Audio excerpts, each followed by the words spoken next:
Здравейте, приятели! Днес ви представям едно фенерче, което ползвам вече от около година. Доста често, почти ежедневно. Workus HD01.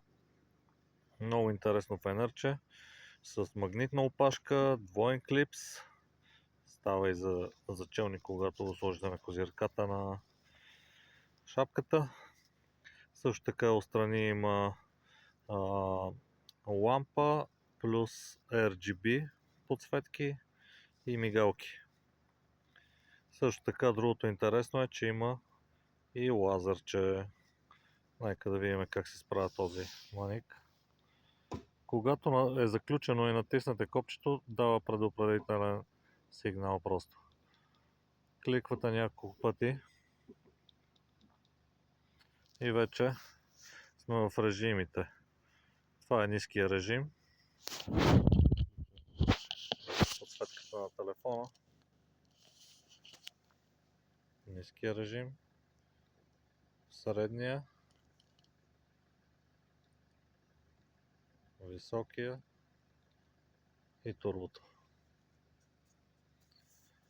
На турбо доста впечатляващо се вижда за размерите си, въпреки че максималната осветеност е 170 метра.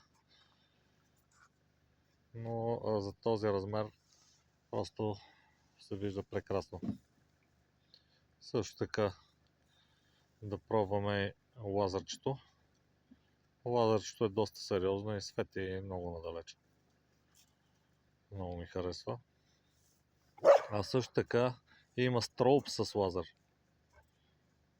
Както виждате, не знам дали се вижда добре, но ето да. Има лазер на самия строуп, което ви помага допълнително да насочите самия лазер. Така. И сега да видим и другите светлини. Ето имаме мигалки, RGB.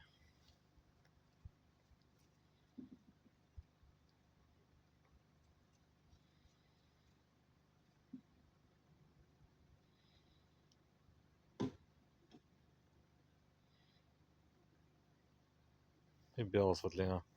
Бялата светлина е супер, просто пак е на степени, разбира се.